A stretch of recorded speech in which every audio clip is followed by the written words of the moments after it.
She had been head chef at one of the most prestigious restaurants in Seoul. Now she was cooking on a stolen street cart, feeding the homeless from a back alley in Myeongdong, because the luxury hotel chain that fired her had also blacklisted her from every kitchen in the city. She did not know that the quiet Korean man in the black hoodie, the one who had just taken a bite of her jjiggy and frozen mid-chew, was the same man who owned the hotel that destroyed her career. She only knew that he looked at her like she had just handed him something he had been searching for his entire life. Her name was Imani Okoro. She was 31 years old, a French-trained Congolese chef who had spent a decade climbing through the brutal hierarchies of Michelin-starred kitchens, only to be fired from the Hansung Grand Hotel for reasons that were never written down, but that every black woman in fine dining understood instantly. Now she served 40 meals a night from a cart she had bought with the last of her savings, feeding the invisible people of Seoul's backstreets, the displaced, the elderly, the forgotten. She had no permits, no protection, and no backup plan. What she did not know was that the man who had just tasted her food and recognized something extraordinary, something he had been hunting across 3 continents, was Park Min-jun, the reclusive billionaire owner of the Hansung Group. The same Hansung Group that had fired her 3 months earlier, and he had no idea who she was either. Imani Okoro had not planned to become invisible.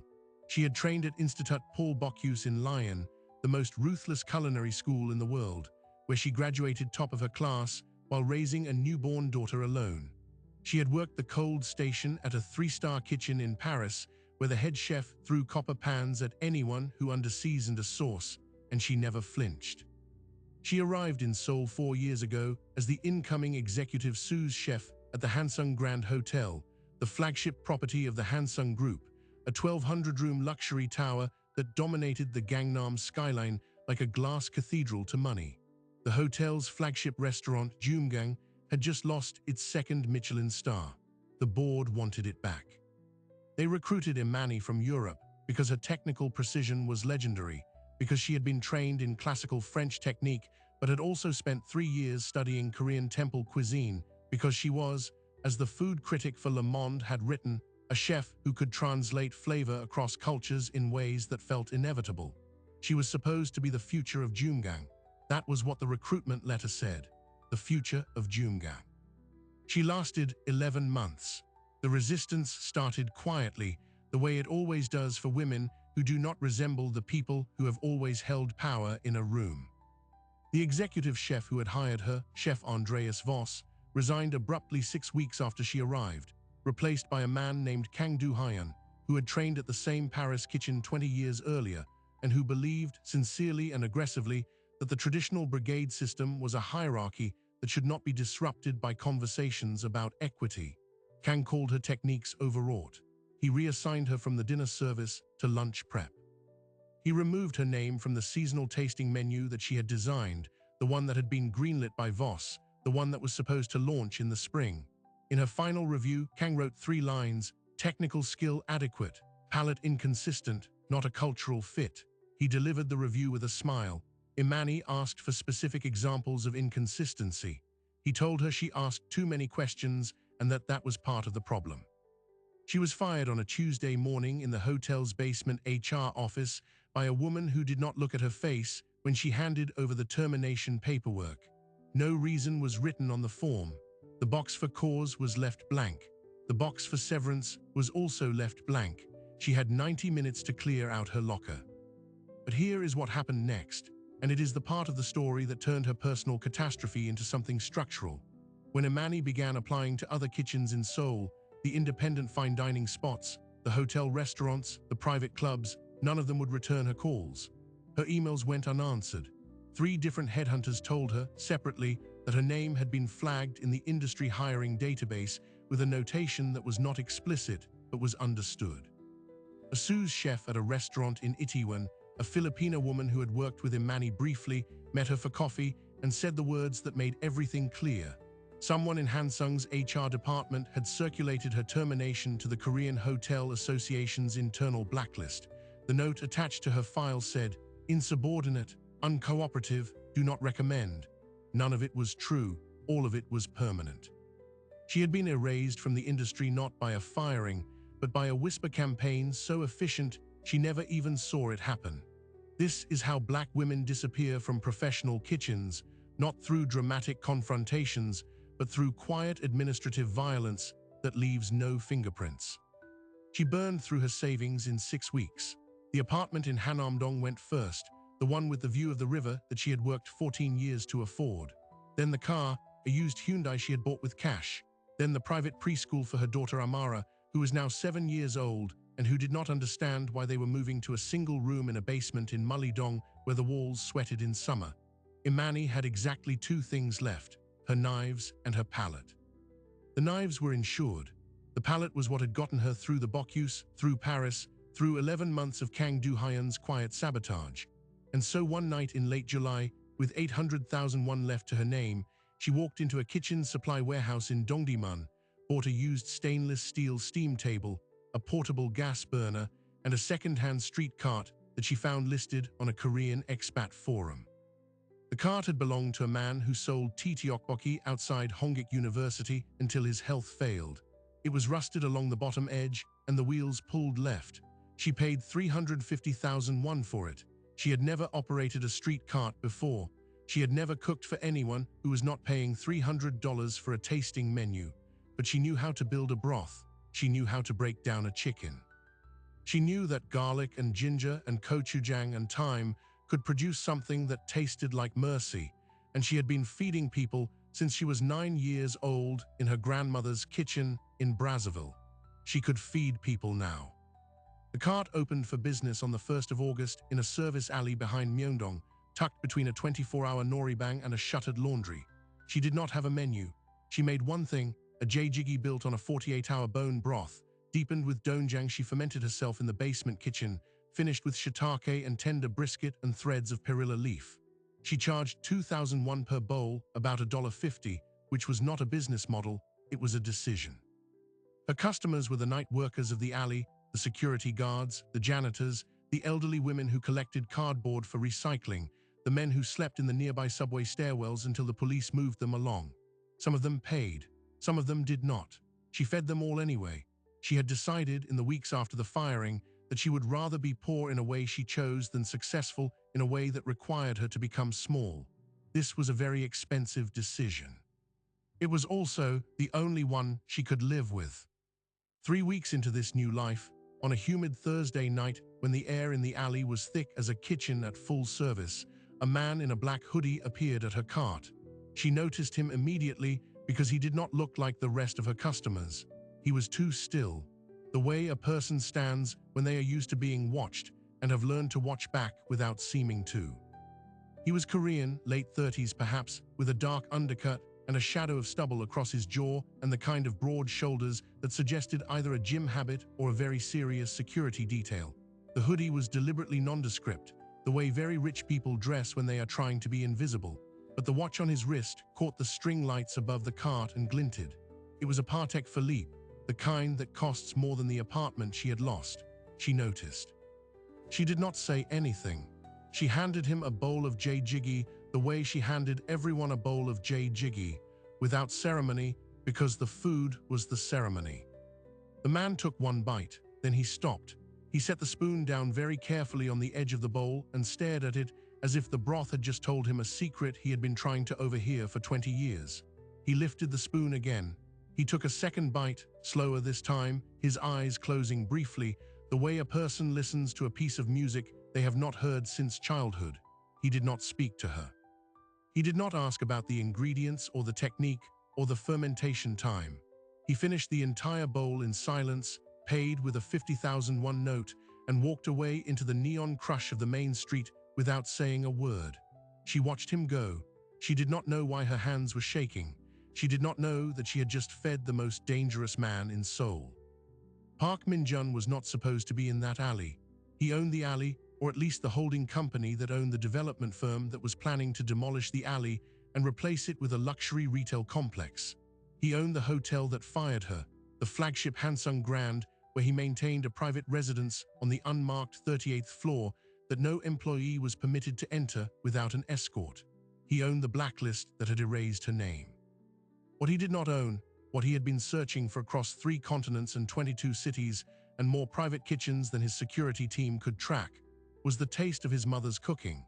His mother had died when he was 19, killed in a car accident on the expressway from Incheon that he had never fully investigated because the police report had been closed too quickly, and the family lawyer had advised him, gently and then firmly, not to ask more questions. She had been a chef herself before she married his father, before she became the silent wife of a Keble patriarch who used her as a hostess and a photograph opportunity and nothing else. She had taught Min-jun to cook when he was a child in the cramped kitchen of their private residence, away from the staff and the cameras and the expectations. She had made a simple jjigae for him on the nights he could not sleep, a broth of anchovy and kelp and soybean paste, with soft tofu and clams and threads of chrysanthemum leaf she grew herself in a window box. The flavor of it had lived inside him for 24 years.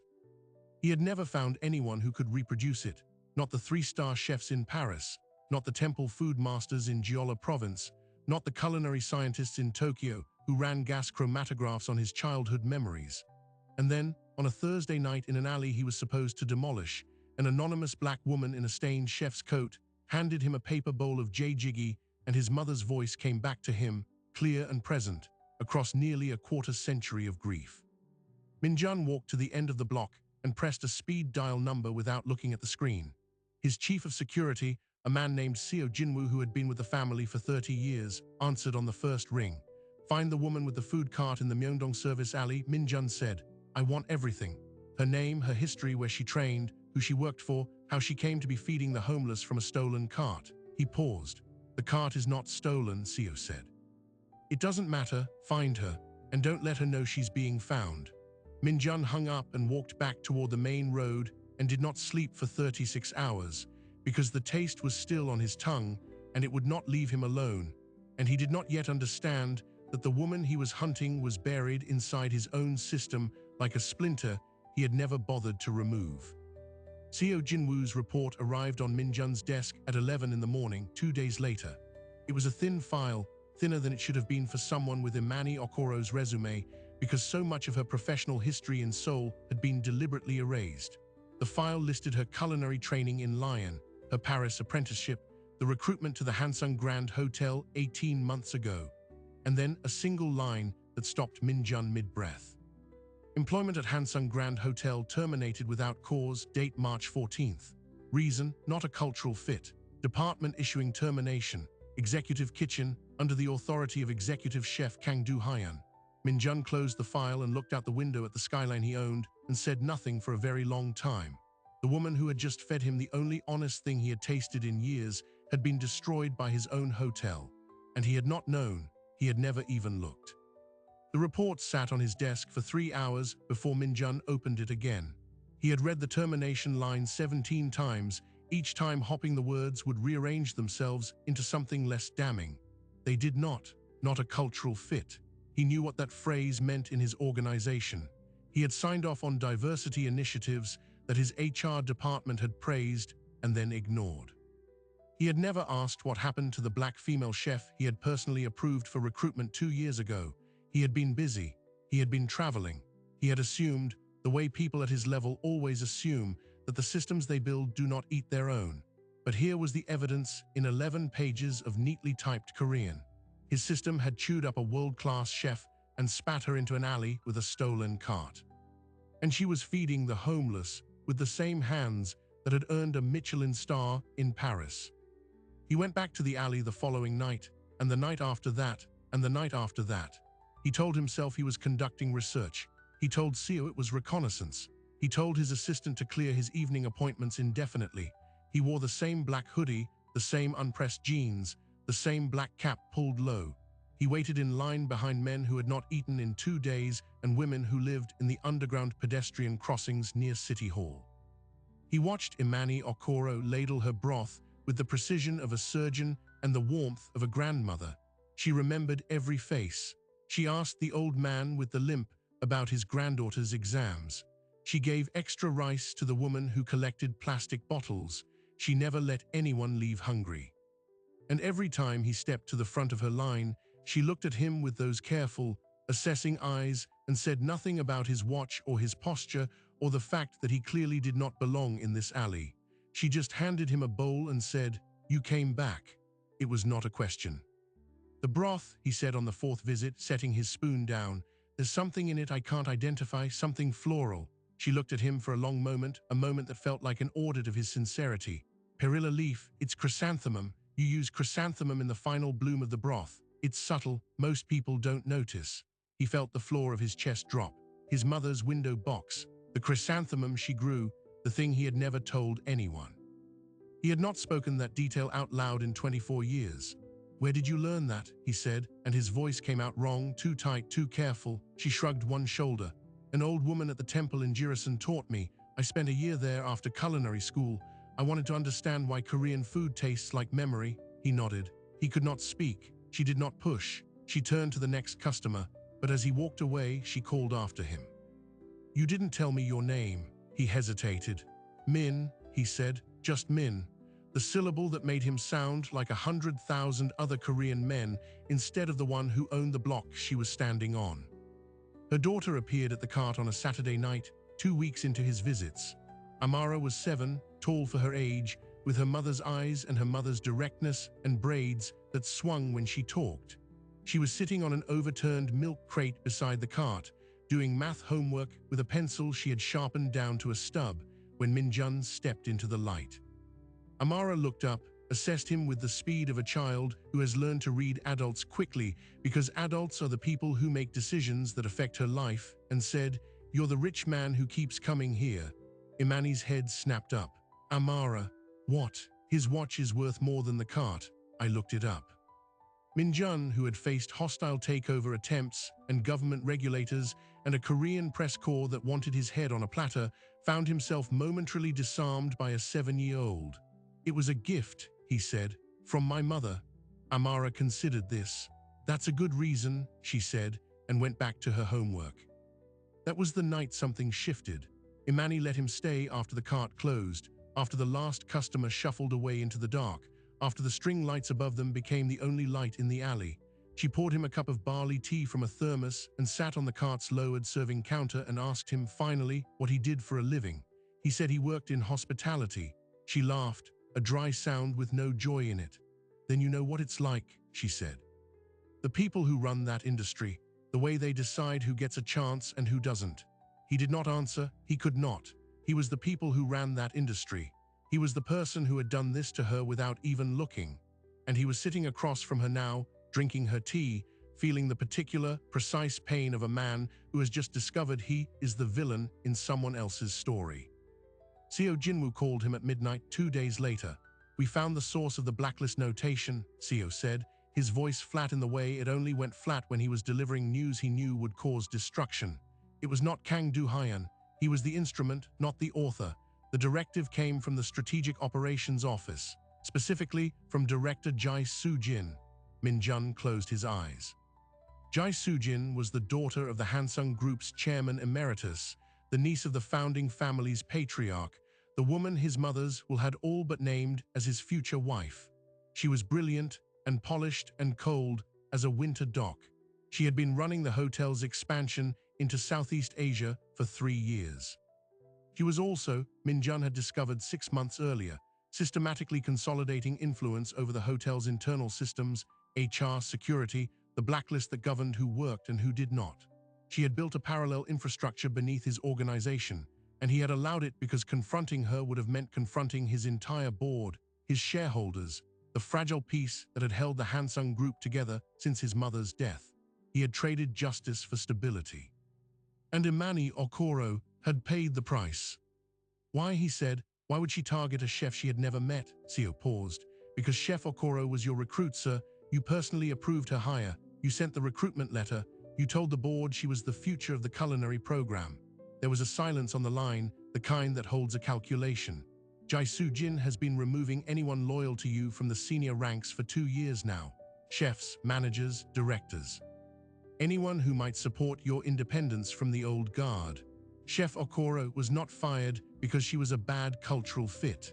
She was fired because she was your cultural fit, because she represented a vision of the hotel that Jai Soo-jin could not control. Min-jun dropped the phone onto his desk and walked to the window. The city below him was a grid of light, every square of it owned or mortgaged or influenced by the network his family had built. He had thought he was the master of this empire. He had been the accomplice. He had let a predator run his house because it was easier than cleaning house. And now the woman who had unknowingly given him back his mother's cooking, the woman whose child had called him a rich man and meant it as an accusation, was serving 40 bowls a night in an alley because he had been too cowardly to fight his own board. He went to the cart that night, but he could not eat. He sat at the plastic table while Imani cleaned her station, and she watched him from the corner of her eye, and she did not ask what was wrong. She just placed a fresh bowl in front of him and said, "Eat. Whatever it is, you'll face it better with food in you." He looked up at her. She was wearing her stained white chef's coat with the sleeves rolled up, her bandana slightly askew, her face open and direct and utterly unaware that he was the source of every catastrophe in her life. He ate. The broth tasted like his mother's forgiveness, and it broke something inside him he had not known was still intact. But Jai Soo-jin was already watching. She had noticed the CEO's repeated absences, his cancelled dinners, the security detail that lingered at the mouth of an alley for no reason CEO would disclose. She had her own sources, and when the report landed on her desk, a photograph of Min-jun in a hoodie, sitting at a plastic table, talking to a black woman in a stained chef's coat, she understood immediately who the woman was. She recognized the face from the termination file she had personally approved, and she understood, with the cold clarity that had made her the most feared executive in the Hansung Group, that if Min-jun was interested in this woman, if he was digging into her firing, then everything Jai Soo-jin had built could unravel in a week. She could not allow it. She picked up her phone and dialed a number she had not used in 3 years. The voice on the other end belonged to a man who owned a private security firm that specialized in problems that could not be solved through legal channels. "I have a sanitation issue," she said. "In Myeongdong, an unlicensed food vendor. I need it resolved permanently." The sanitation enforcement team arrived at the alley on a Tuesday evening, 48 hours after Jai Soo-jin made her call. There were 4 of them, men in municipal uniforms with clipboards and the particular stance of people who had been told exactly what to find before they arrived. They came during the dinner rush, when Imani had a line of 17 people waiting. The man in the lead, a stocky Korean with a shaved head and a clipboard, walked directly to the cart and began photographing everything: the gas burner, the steam table, the plastic bowls stacked in milk crates. "No permit," he said in Korean, "unlicensed food service, health code violation, operating on private property without authorization. You're done here." He did not ask her name. He did not give her a warning. He did not look at the line of elderly customers who were now backing away into the shadows, because street customers know what trouble smells like, and they have learned not to be standing near it when it arrives. Imani set down her ladle with the deliberate calm of a woman who had been waiting for this moment. She had known, from the first night she lit the burner, that she was operating outside every legal boundary Seoul had. She had no business license, no health inspection certificate, no permission from the building owner. Her cart was an act of civil disobedience dressed up as a soup kitchen. She had done it anyway because the people she fed had no other place to go, and because she had calculated correctly that getting caught was a matter of when, not if.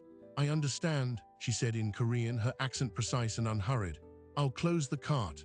The man with the clipboard looked at her, and something flickered across his face that was not satisfaction. It was recognition. He had been told who she was. Someone had given him her file. "Not just the cart," he said. "You're being cited for illegal commercial activity. That's a fine of up to 10 million won. And with your visa status, it's grounds for deportation review." The word landed like a stone in still water. Deportation. She was Congolese by birth, French by nationality, Korean by residence on a skilled worker visa that had been tied to her employment at the Hansung Grand. When the hotel fired her, the visa did not immediately expire. She had a grace period to find new sponsorship, but she had not found a new sponsor because the blacklist had made finding a new sponsor impossible. She had been living in a legal gray zone for months, technically permitted to stay, but unable to prove she had a job that justified staying. She had not told anyone this, not the customers, not Amara, not the quiet Korean man who had been coming to the cart every night with his expensive watch and his careful silence. She had held the terror of statelessness inside her chest like a coin she could not spend. The enforcement team gave her 24 hours to dismantle the cart and vacate the alley. They left a citation with a court date 3 weeks out and a phone number for immigration services circled in red. She stood in the empty alley after they were gone, the string lights still on, the broth still warm on the burner, her hands shaking against the cart's metal counter. She had built this thing from nothing. She had fed nearly 400 people in 47 days. She had found a purpose that the fine dining world had stolen from her, and it was ending exactly the way her career had ended, not with a trial, not with a conversation, but with a quiet administrative blow delivered by people who had never tasted her food. She did not cry. She called the one person in Seoul who might have answers, the Filipina sous chef from Itaewon who had warned her about the blacklist. Her name was Maria de la Cruz. She had been working in Korean hotel kitchens for 12 years. She knew every back channel, every whispered warning, every name that was spoken carefully. Imani told her what had happened. Maria was silent for a long moment. Then she said, "It wasn't random. Enforcement teams don't go to Myeongdong service alleys. That area is not on their patrol route. Someone called this in, someone high up." She paused again. "Jai Soo-jin," she said, and Imani had never heard that name before in her life. "Who is Jai Soo-jin?" Imani said. "The woman who had you fired," Maria said. "She runs the hotel's strategic operations. She's the chairman's niece. She's supposed to marry the CEO. The blacklist is hers. The whole system is hers. And if she's coming after your cart, she's not going to stop."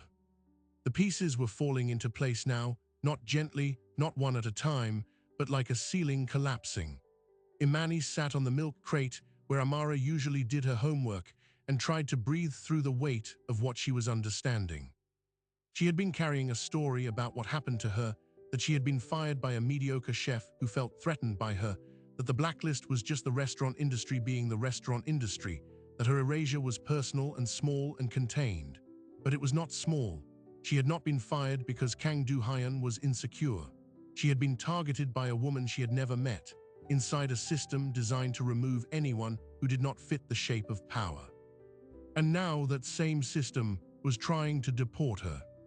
But here is the thing about Imani Okoro, the thing the blacklist could not capture and the enforcement team could not photograph and the deportation notice could not extinguish. She had been through a civil war as a child. She had survived the kitchens of Paris. She had raised a daughter alone in a country where she did not speak the language until she taught herself. She did not know how to stop. She finished closing the cart that night with the same precision she had learned in Lion, cleaning every surface, storing the broth, folding the rags. Then she walked to the payphone on the corner and called the one number she had never used, the one the quiet Korean man had written on a napkin and left on the cart 3 nights ago, saying only, "If you ever need anything." The phone rang once. A voice answered, professional and immediate. "This is Seo Jinwoo," she said. "This is Imani Okoro. I need to speak to Min. Tell him they're trying to deport me." There was a pause. "He already knows," Seo said. "Stay where you are, he's coming." Minjun arrived at the alley 20 minutes later, and he was not wearing the hoodie. He was wearing a dark suit and a white shirt with the top button open, and the expression of a man who had stopped pretending anything was casual. Behind him, Seo Jinwoo walked 3 paces back, scanning the alley with the automatic vigilance of a man who had been doing security for 3 decades. Imani was still sitting on the milk crate. She looked up at him and said nothing. He crouched down to her level, the way a person kneels to speak to a child, except she was not a child and he was not condescending. He was trying to close the distance between the world he had built and the destruction it had caused. "I need to tell you who I am," he said, "and you're going to hate me for it, but you need to hear it now before Jai Soo-jin makes her next move, because her next move will be worse." He told her everything. He told her his full name. He told her he was the CEO of the Hansung Group. He told her he owned the hotel that fired her. He told her he had been coming to her cart for weeks, studying her, searching for the source of a flavor he had not tasted since his mother's death. He told her he had discovered Jai Soo-jin's blacklist only after he had already fallen into the rhythm of her broth, her voice, the way she remembered every customer's name. He told her he had been a coward. He told her the enforcement team was Jai Soo-jin's response to his investigation, a preemptive strike to remove the evidence before he could act on it. He told her he was sorry, not in the way executives say sorry to manage liability, but in the way a person says sorry when they have finally understood the cost of their choices, and the cost is sitting across from them in a folding chair with deportation papers in her pocket. Imani did not speak for a full 60 seconds. She looked at his suit. She looked at the silver watch. She looked at Sio standing behind him and at the black sedan now idling at the mouth of the alley and at the cart she had built with her own savings and her own ideas and her own 2 hands. "You knew," she said. "For how long?" It was not a question. "I knew about the firing for 2 weeks. I knew about Jai Sujin's involvement for 4 days. I knew about the deportation threat since this afternoon when Sio intercepted the immigration flag she filed. And you didn't tell me." "No. Why?" "Because I was afraid you would stop feeding me." She looked at him, and something crossed her face that was not forgiveness and not fury, but was adjacent to both. The expression of a woman who has been lied to by people with more power than her for so long that she has stopped expecting anything else. "You're a coward," she said quietly. "Yes," he said, "you destroyed my life because you couldn't control your own hotel. Yes, you sat at my cart and ate my food and told me your name was Min like you were a regular person. Yes." She stood up. "Get out of my alley." He stood too slowly and did not move. "I will fix this," he said. "You cannot fix this. You are the reason this exists. You cannot fix a system you built." "Let me try." She looked at him for a long time. Behind her the string lights flickered once, the generator running low. "You said your mother made this broth," she said. "Yes. And you've been looking for it for 24 years. "Yes. What happened to her?" He paused. The question had never been asked of him this directly. "She died in a car accident. I was 19. The police closed the investigation in 6 days. The cause was listed as driver error. I never believed it. The car had been serviced the day before.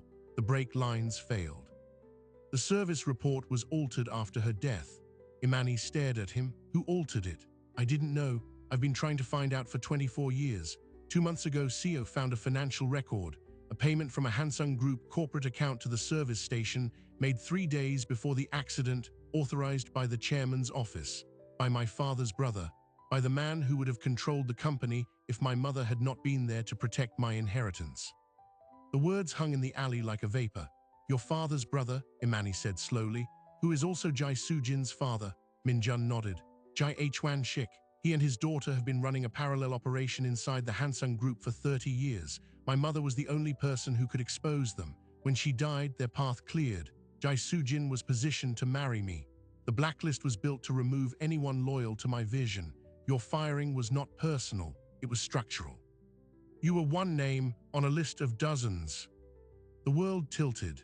Imani felt it physically, the way the ground tilts when you step onto a train and the floor is not where you expected it to be. She had been carrying her termination as a wound so personal she had not been able to examine it without bleeding. But it was never about her. It was never about her food or her skill or her skin or her accent. She had been collateral damage in a 30-year war for control of an empire. And the man who had brought her this information, the man who owned the empire, was standing in her alley asking for permission to fight a battle she had never agreed to be part of. But then she thought about Amara. She thought about the deportation notice. She thought about the enforcement team and the blacklist and the 400 people she had fed from this cart. And she understood, with the clarity of someone who has spent her entire adult life fighting institutions that were not designed to include her, that she was already in the battle. She had been conscripted the moment her name appeared on Jai Sujin's blacklist. The only question was whether she would fight from the alley or from somewhere else. She looked at Minjun. "What do you need from me?" she said. Her voice was flat, but underneath it was something harder, something that had been forged in Paris and Lyon and 11 months of Kang Du-hyun's quiet sabotage. "Nothing," he said. "Just stay. Let me bring the fight to them." "That's not nothing," she said. "That's asking me to trust the man who already failed to protect me once." He did not argue, he did not defend himself. He just stood there in the alley he owned and should have protected and waited. "Your mother," she said finally, "the broth she made, was it chrysanthemum?"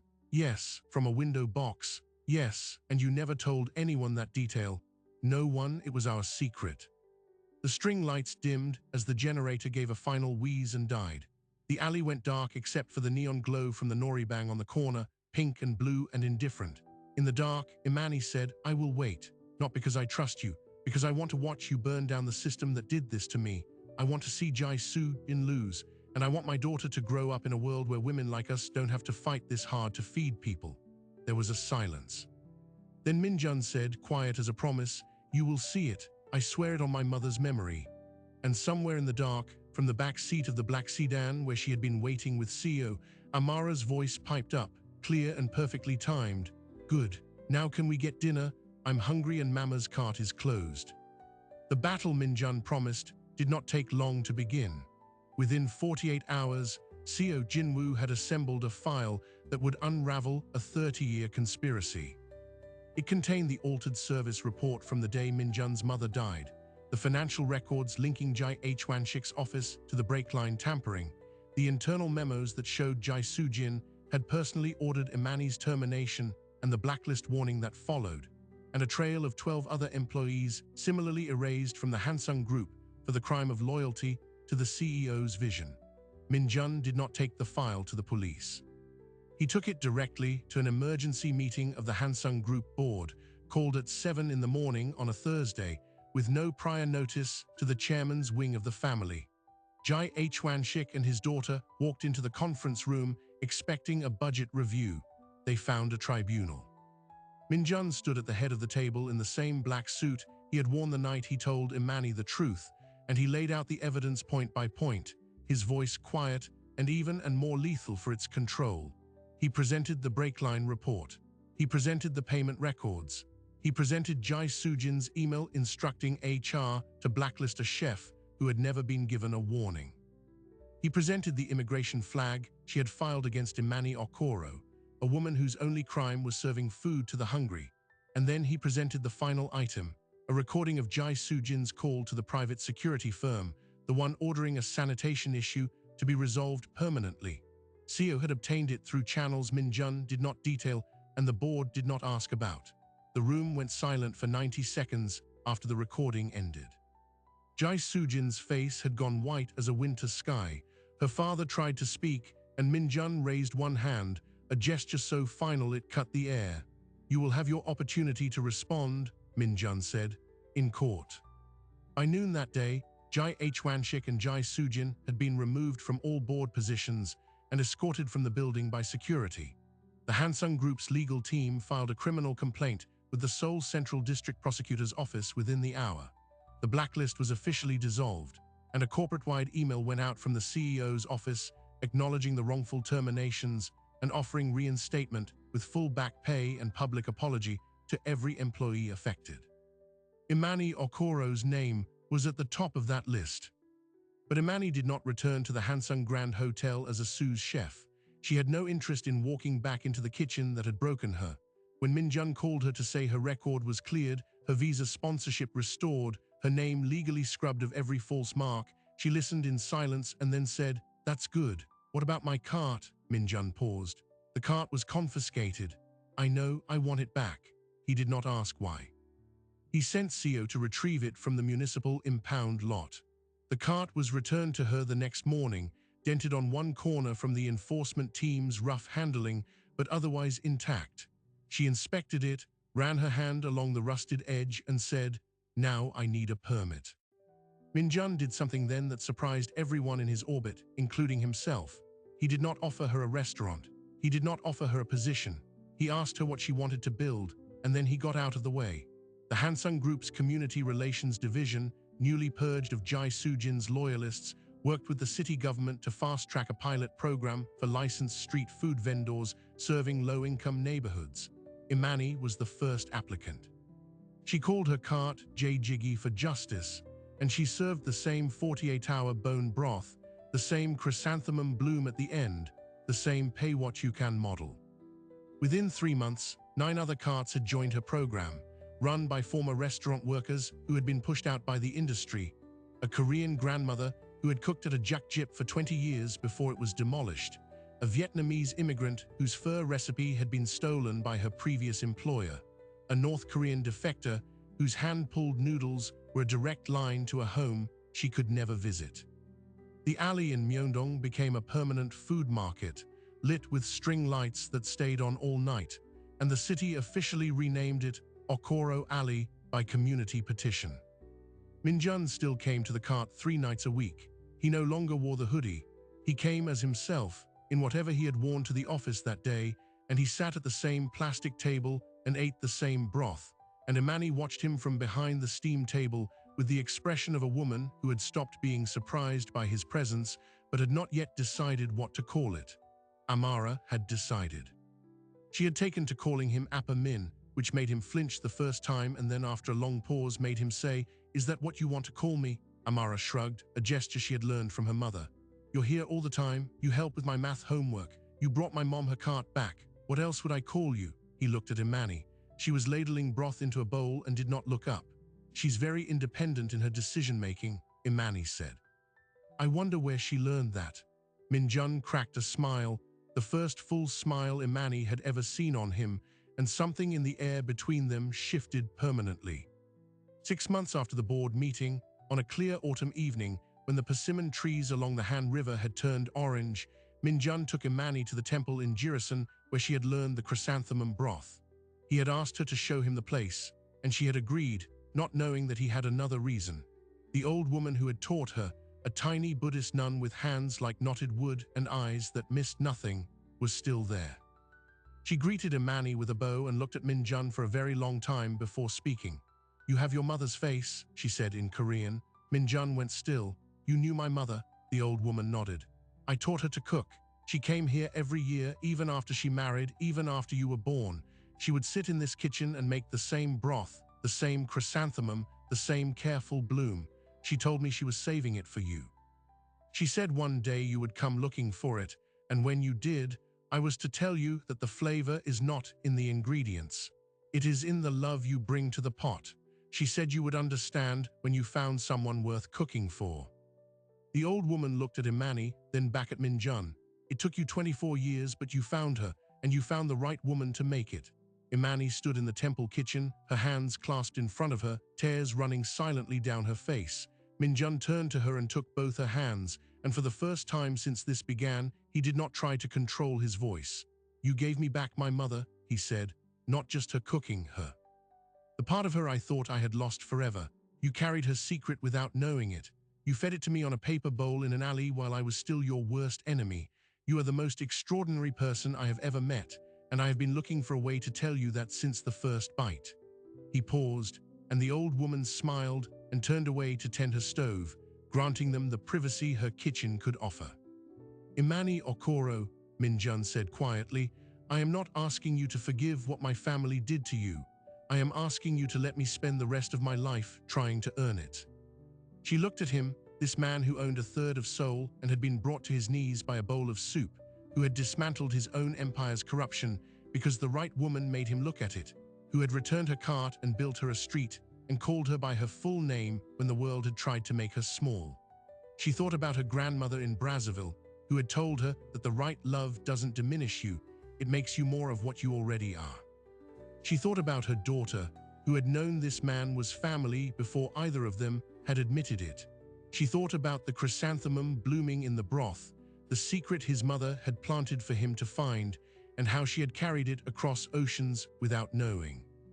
"Yes," she said, "but I'm keeping the cart, and you're still doing the dishes." Minjun laughed, a sound that echoed off the temple walls and startled the old nun into a chuckle. He lifted Imani's hands to his lips and kissed them, the hands that had fed 400 people from nothing, the hands that had held his mother's secret without knowing it, the hands that had refused to stop working even when the whole industry tried to make her disappear. "I will do the dishes," he said. "I will buy you 100 carts. I will build you a restaurant empire that answers to no one but you. Just stay, both of you, for as long as you want." 6 months later, the flagship restaurant at the Hansung Grand Hotel reopened under new name, Okoro. The menu was built around her broth, her fermentation, her perilla leaf, her chrysanthemum. The blacklist was gone, but more importantly, the entire HR system had been restructured with transparency audits and anonymous reporting and a diversity council that had actual power. Jai Hwan-shik and Jai Soo-jin were convicted on multiple counts of fraud, conspiracy, and in a separate trial, the tampering that had killed Minjun's mother. The investigation had uncovered evidence the police had buried decades earlier, and the truth, after 24 years, was finally public. The old woman from the temple came to the restaurant opening, and sat at the chef's table, eating the broth that had traveled from her kitchen to Imani's hands to Minjun's heart and back again. And Amara, now 8 years old, stood at the front door greeting guests in French and Korean, wearing new pink sneakers that blinked with every step, a directorial presence in every sense.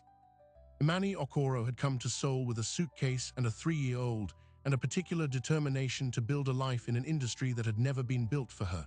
She had been erased by a whisper campaign, driven to an alley, handed a deportation notice. And she had responded by cooking, by feeding, by refusing to become invisible. And somewhere along the way, a man who thought he was hunting a flavor discovered he was hunting the truth about his own life. The truth was sitting on a milk crate in a Myeongdong alley, wearing a stained chef's coat and a defiant look, serving 40 bowls a night to people no one else would feed. Some stories end with a kiss. This one ends with a bowl of soup, a chrysanthemum blooming in the broth, and the knowledge that the most powerful thing a person can do is feed someone else with everything they have.